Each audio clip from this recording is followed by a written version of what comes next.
Kristen. And I'm Bethany. And this is Looking for the Middle, The Christian Girl's Guide to Modern Dating. We are just two single girls trying to help you navigate dating well. As Christian women. As Christian women. I always forget that part.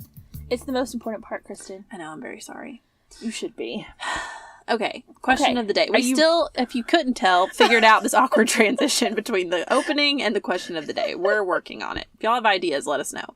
Okay, question of the day, though. So, Ray came in my office yesterday. She's like, I've got a question for next time. I was like, perfect. Great. We will use it. So here it is. And I don't know my answer, and you're not going to know yours either, so we may have to cut some out while we think. Oh, gosh, okay. So, if they made a TV show about your life, a sitcom, what song would be the theme song for your show? That's a fantastic question. I loved it. As soon as she said it, I was like, ooh, that's so perfect.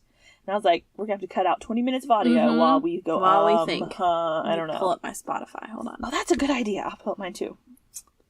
Oh, my goodness. A sitcom about my life. Yes.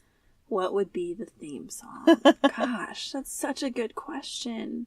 Do you have an one? idea? Hold on. I can't remember the... Hold on. Hold on. I can't remember. Ooh, I've got a fun one. Okay.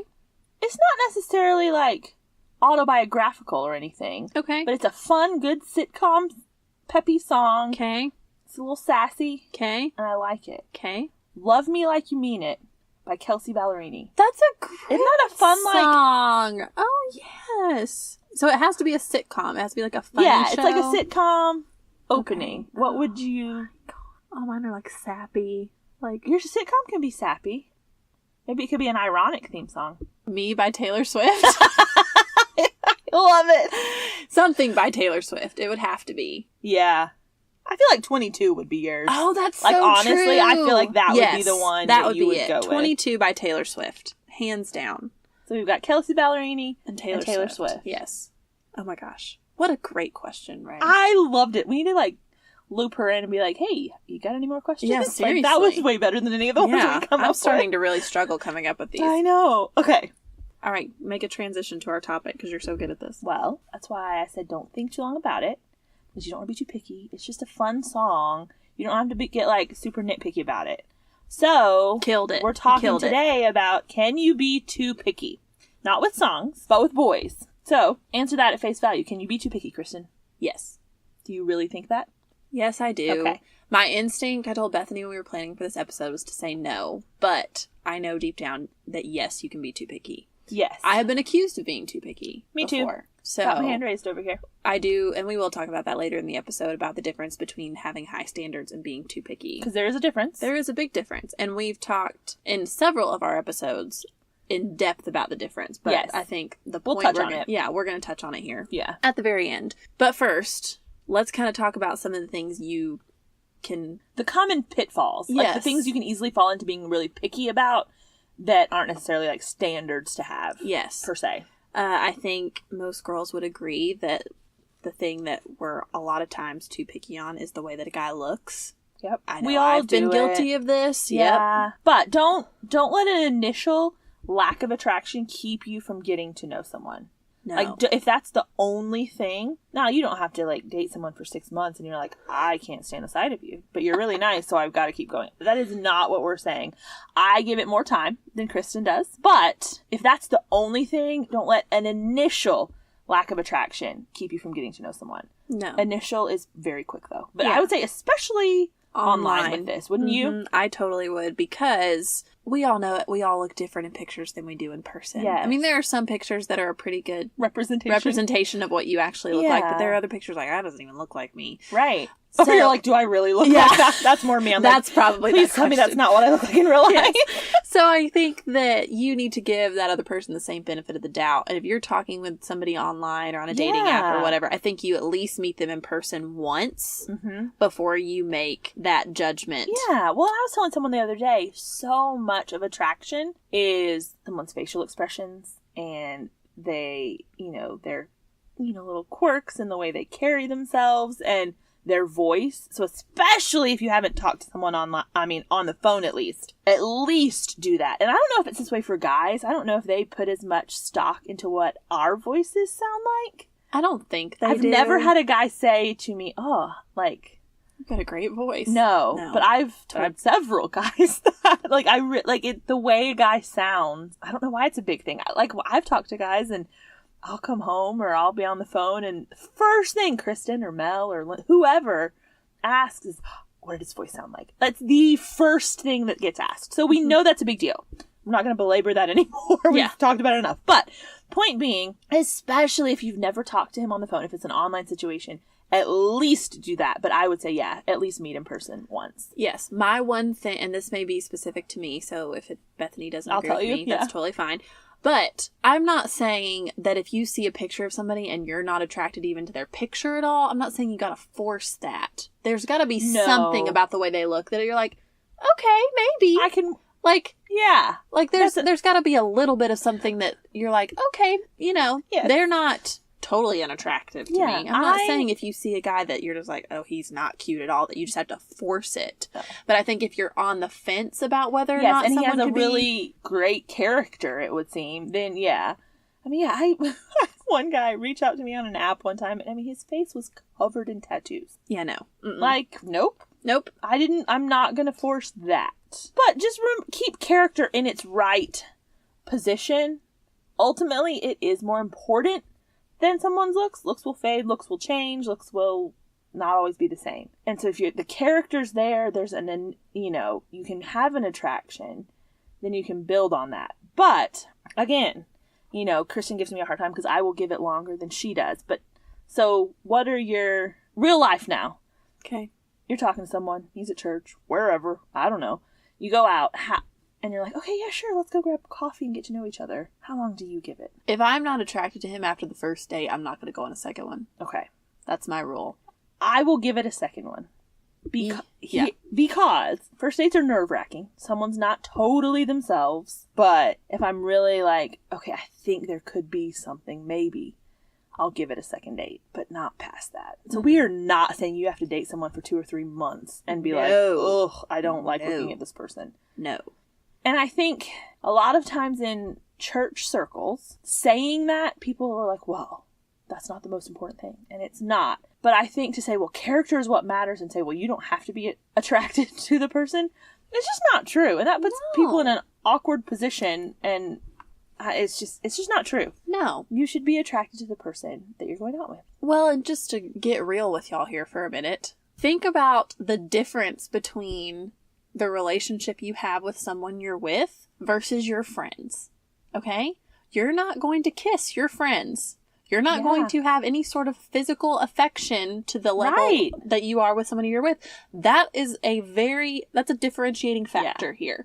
So, if you don't feel that way about the person you're dating, that is one of the things that should be differentiating them from your friends. Yeah, if the thought of kissing that person, you're like, oh, no. That's not Now, we're going to get into like physical standards and boundaries and all of that in a later episode. I'm not saying lots of people don't kiss someone until they're married. And that is 100% fine. But I guarantee you those people wanted to before they were married. Yes. So I'm not saying you have to act on it. Take thoughts captive. Be under control. Be self-controlled. But if you don't even want to, the thought of possibly maybe is just kind of like, oh, that would be like my brother. Then the answer is you're not attracted to them. Move on, sister. Yep. And that's okay. It is. It is okay. But then the kicker is, how do you do that? Yeah, like what if you're in a situation where you've gone on, in your case, 2 dates with a guy, you're not attracted to him, how do you break things off? Like, what do you tell him? Honestly? Yes. I hope there's something else, too. Okay, but no. But if there's not... Because we've talked about how to be honest. No, I'm saying I'm hoping there is something else that is honestly a reason that I would not want to go out with him, too. Okay, but if there's not... That's what I said I would hope that. However, if that is not the case, you have to be honest, but I don't think you have to say, I think you're ugly. No. I think it's okay to say, I just don't see this going anywhere other than a platonic relationship. Like, it's that's all I'm feeling for you. We gave it a chance, but I don't feel anything else. Yeah. I actually had to do this once. It was awful. But I had been dating this guy for a little bit, and it wasn't that I didn't find him attractive. I was not attracted to him, if that makes sense. Yeah. So we had gone out a few times, and there was one time we had like gone to lunch, and right before I left, he kissed me on the cheek, and I felt nothing. And I got in the car, I was like, that should have excited me. Like, that I should be giddy right now. And I drove all the way home, and I started crying because I was so upset. I'm like, he's so great, and he's you know, he loves Jesus, and he's got a great personality, and he's got all these good character qualities I'm looking for, and why am I not attracted to him? And I ended up calling him and telling him, like, hey, I am so sorry. Like, I wish this were not the case, but, like, I don't feel anything beyond a friendship for you. Like, I don't have that chemistry is not there for me, and I am so sorry, and I feel awful. And he was very gracious, and he appreciated me telling him, and I feel like most guys will be because you're honest.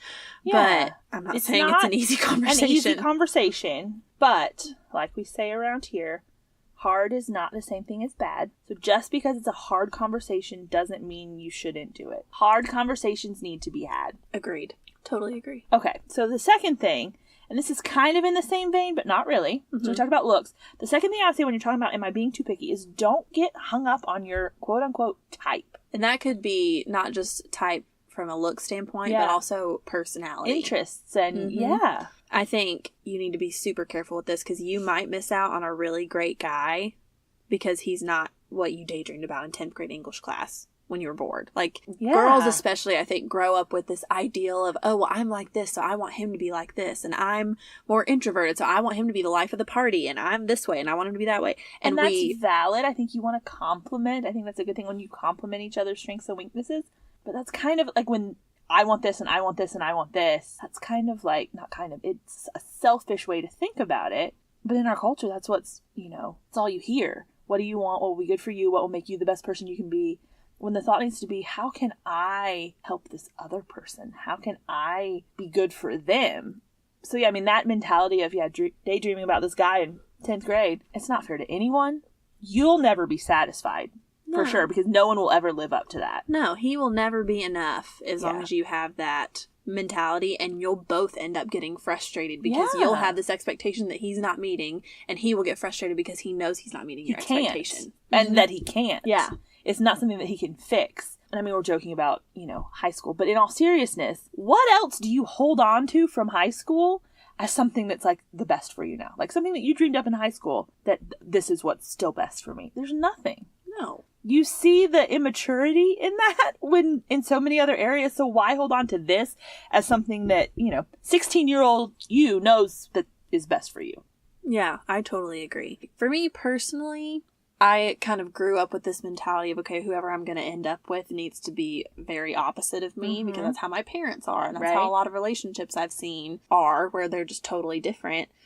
But that doesn't mean that if I end up with somebody who's really similar to me, that's a bad thing. That could end up being a really great thing. And I don't need to restrict myself from that or to think that that's a bad thing just because it's not necessarily what I expected for so long. And that's the point we're trying to make here. And the encouragement we're trying to give you is that I'm not saying it's a bad thing to have a type, but I don't think you need to hold on to your type so tightly that you're not willing to look outside of it if a really great guy comes along. Don't be married to your type. Yes. Okay, so now the point on here that pains me so much to talk about. We've talked about how looks and your type and all these things can be the things that girls are a lot of times too picky about. Let's talk about how I gave this to you to talk about on purpose. The pain and the anguish in my voice right now. Let's talk about how kind of society feeds into this pickiness that we can foster because unfortunately and sadly, we are not the equivalent to Cinderella. Neither are the guys out there equivalent to Prince Charming. Okay? And as wonderful as that story is, it's not reality. Yeah. But we, in our minds, conjure up this idea of, oh, that's the goal. Whether it was your 6-year-old self watching Cinderella or whether it's your 26-year-old self watching rom-coms. Yeah. Well, in 21st century feminist America, all little girls here and all that's thrown at us even too, we just have more, discernment, is that you deserve that. And that's not true. You don't deserve this perfect guy. It's not like you're perfect. And even if you were, it doesn't mean you would deserve that. We're all fallen sinful humans who are coming at a potential marriage from the standpoint of, how can I serve this other person? And if you're starting it out from before something is even started, from the standpoint of, what can I get out of this? What do I deserve? You're going to have a rude awakening or a rough relationship, one or the other, I think. And even when it comes to what is termed reality TV, that's not real. Now, granted, we both have been guilty of watching The Bachelorette or The Bachelor. Oh, totally. Falls under that reality TV umbrella. But that's not real. No. You can't expect a helicopter to pick you up for every date you ever go on the rest of your life. Like, also, can we just talk real quick about how they never eat on those dates? I know, they sit there at those tables. They don't touch their food. And never touch their food. I've heard they eat before they film them. And then they just make them like sit at the staged tables? food. And I'm like, That's no one so ever dumb. eats. I'm like, this is the worst date ever. I know. I'm like, if you're going to put chicken parmesan in front of me, I want to eat it. What a waste of food. Exactly. Okay, so anyway. So there's that side of it. Reality TV is not real. No. So don't let that fool you. No. And I think, again, with romantic comedies, just to be really blunt, romantic comedies are like the porn for the hopeless romantic. Okay? They are. And I mean, I think that's blunt and it's a little jarring to say, but it's valid. And unchecked, that's the level it gets to. Totally agree. I went through a little stage where I was like, I was watching them all the time, and I'm like, oh my gosh, it's gonna be so great when this is me, and oh my gosh, I want a guy who does things for me like Matthew McConaughey does for every girl he's with in every movie he's in, like, and it sounds dumb, but it's like you start to get this really out of whack expectation from real guys who aren't following a script and who aren't being told what to do and how to interact with somebody that they're sitting across the table from. Yeah. And that's not fair to anybody. No. And I mean, you're never going to find a reality that is equivalent to that scripted fairy tale of a movie. You just won't. And if you trick yourself into thinking that you will, because that's what you're doing, you're tricking yourself into thinking that. You know it's not true. But you can go so far. What is it they say? You tell a lie enough times, you start to believe it's true. That's basically what this is. You'll always be disappointed. And just to be bluntly honest, because y'all know by this point we're real with you, you will end up alone. Because it will never measure up.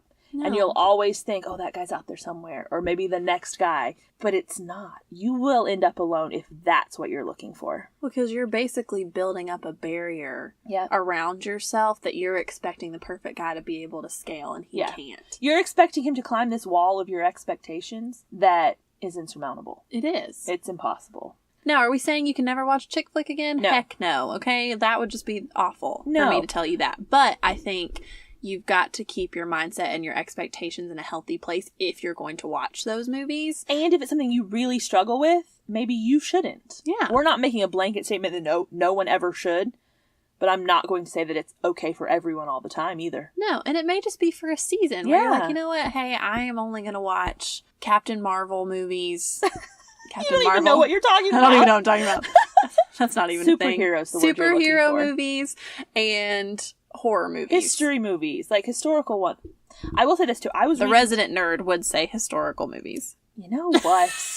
I like them. I know you do. I'm giving you a hard time. And I'm not ashamed of it. I know. Well, I was reading something recently, though, and it was just talking about, like, your general walk with Christ. It was talking about, I think he made the example of he had talked to a concert violinist, and someone asked her, how did you get to this point?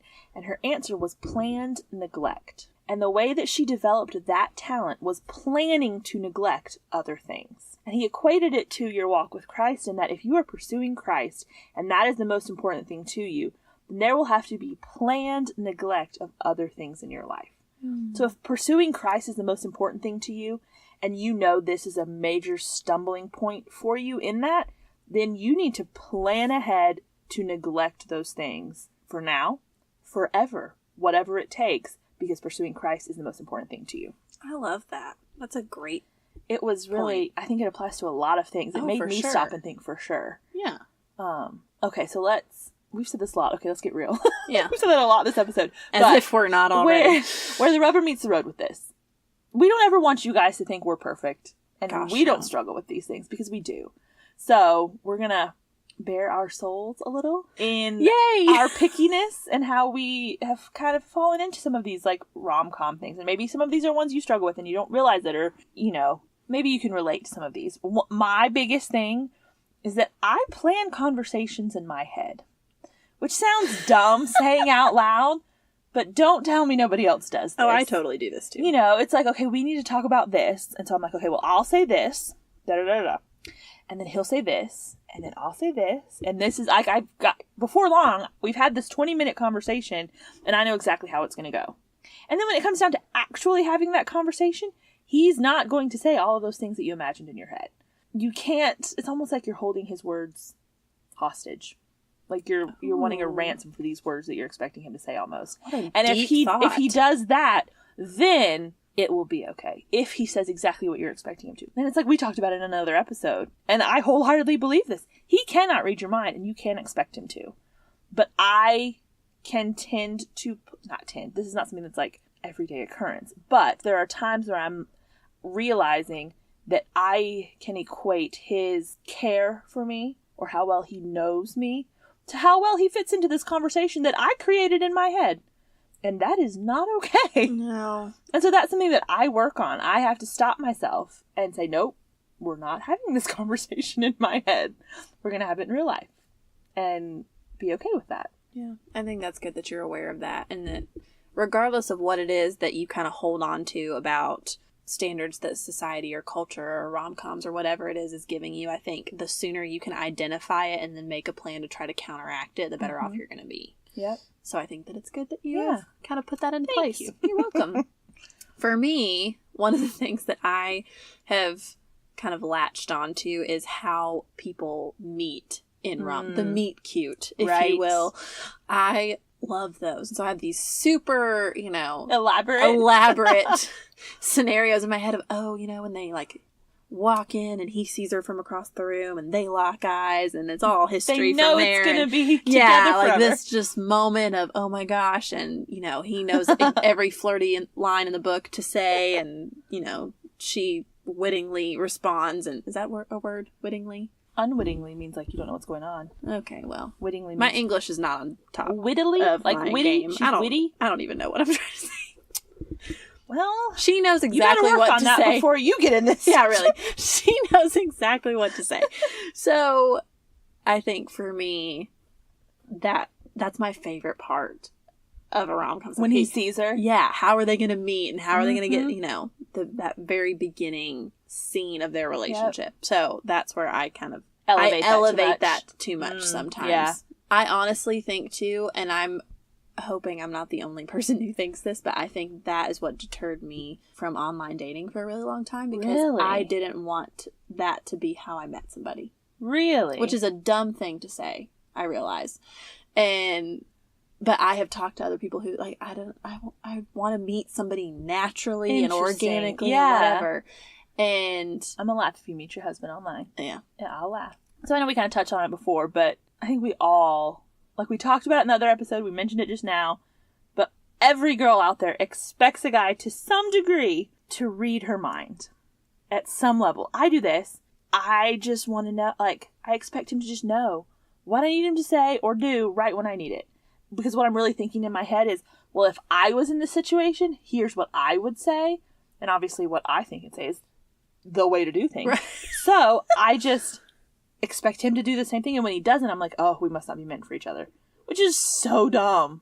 And so that's something I have to like come back from and like tell myself, no, you're being too picky, like this is unreasonable. Yeah. And I think this is where we can try to hold on to those like grand gestures that often happen in movies or TV shows or whatever, and again, those are all scripted. Yep. So of course it looks like he knows exactly what she needs because they've told her what she needs and what to say on his part. Yeah, exactly. So I think that this can be very risky territory to unchecked wander into. For sure. Yeah, that don't expect him to read your mind. Don't expect him to know all of your needs and everything you need to hear and everything you need to feel right when you need to hear it and right when you need to feel it. He is a human being, and he, as long as he is caring for you and just paying attention to you and loving the Lord, following him and trying to just get to know you and moving forward, those are the things that you should be looking for. The methodology of that is up for debate. Yes, and nobody wants to date a robot. No. You don't really want to date a guy who does and says everything you think he will. There's no mystery in that. There's no intrigue. There's no... Well, and I kind of like when a guy's a little nervous around me. Oh, yeah. I think it's so cute. So cute. Like, if I he's can like tell... stammering and stuttering a little, I will fall all over or like myself. if his hands are shaking a little bit or something, like you can tell like when he's like I'm like, I get to you, don't I? Yeah, I'm like, and I like that. Yeah. Okay. We're not going too far down that road. Yeah, we're gushing. Now, so we have talked about you shouldn't be too picky, that you can be too picky, but you shouldn't. So, is there ever a time where being picky could actually be helpful? Yes, but I think in order to answer that question, you have to differentiate between having high standards and being too picky. Bingo. I think having high standards, especially when it comes to what is biblically asked of anyone following Jesus, not just men, but if those are the things you're expecting and people are like, oh, you have high standards, well, okay, cool. Yeah. I will hold if someone to tells those. me I'm being too picky for that, they can that's fine. Yep. But if you are refusing to date a guy because he doesn't know how to cook and he's not over 6'4" and he doesn't dress like you want him to, and you know all the minute little, he doesn't play guitar, I don't know, I'm just picking random stuff that was on my high school list. If those are the things that you're choosing not to date somebody over, then that's where it's not helpful. Yes. But I am totally 100% on board with you having high biblical standards of the man that you want to be with. Yeah.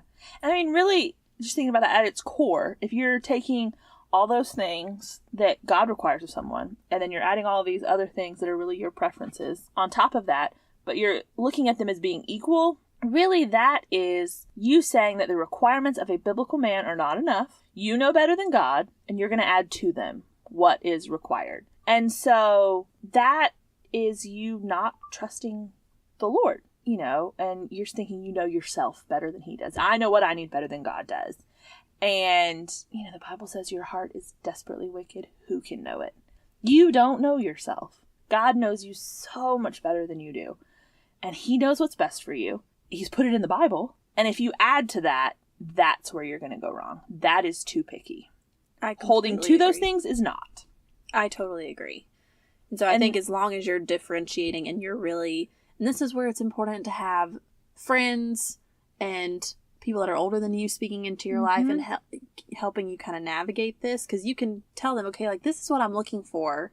Yes. What is reasonable for me to be looking for, and what is something like, oh, Kristen, maybe you're like, my parents always asked me growing, because I like tall guys. Okay. So my parents were like, Kristen, if you met a guy who had everything you wanted, but he was, because, you know, it's really as long as he was taller than me, but I just like taller guys. Like if he's 5'11", would you date him? And I'm like, yes, I totally would. Yeah. And but they were having to check and make sure, because all they heard is like, oh, Kristen likes tall guys. But I'm like, no, if he has everything I want, he's still taller than me. Right.